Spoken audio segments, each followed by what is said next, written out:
معقول في حد لسه بيحفظ بالطريقة القديمة وفاكر انه لو كتب الكلمة 10 مرات هتثبت اكتر؟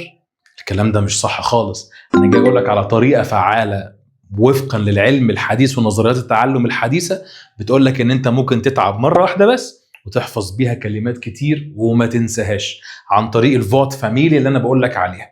السلسلة بتاعتنا اسمها احفظها لوحدها تنساها، وده فعلا امر واقع احنا جربناه كلنا قبل كده كتير. بحفظ الكلمة لوحدها وبنساها، لكن لو حفظت العيلة بتاعتها على الأقل واحدة من العيلة هتفتكرها، فهتقدر تفتكر بقية العيلة كلها.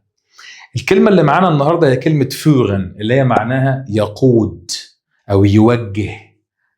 طيب الكلمة دي لو أنا عايز أطلع منها مثال، فهقول لك مثلا der Lehrer führt seine Schüler in der Klasse، يعني المدرس بيقود أو بيوجه طلابه في الفصل. يبقى دي كلمة فورن. تعال نشوف بيطلع منها ايه. فورا اللي هو القائد او المرشد، تنفع مع القائد اللي هو كان رئيس ألمانيا في الثلاثينات والأربعينيات وقت الحرب العالمية. مش عايزين بقى نقول اسمه عشان الحاجات بتاعت اليوتيوب اللي انت عارفها دي.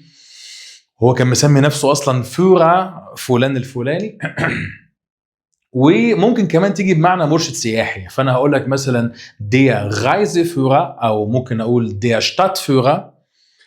führt يعني أنا جبت الكلمة دي مع دي في نفس الوقت.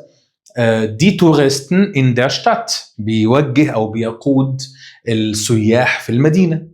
أنا دايما بحب أقول مثال على كل كلمة عشان ما أقولكش معناها وأطلع أجري، لا المثال ده مهم جدا، وارجع اكتبه. ويا ريت لو حد متطوع الله يبارك له يكتب لنا الأمثلة اللي أنا بقولها جوه التعليقات، الناس كلها تستفيد منها بإذن الله. وبعد كده كلمة فيرونج اللي هي معناها القيادة، أو ممكن تيجي بمعنى جولة مع مرشد سياحي. فهقول لك مثلا wir machen eine Führung im Museum، احنا بنعمل جولة مع أو جوه المتحف. الكلمة اللي بعديها Führerschein، مهمة قوي، Führerschein اللي هي معناها رخصة القيادة. الكلمة دي أنا ممكن أقول ich habe gestern den أو meinen Führerschein bekommen أو gemacht، أنا امبارح حصلت على رخصة القيادة أو عملتها.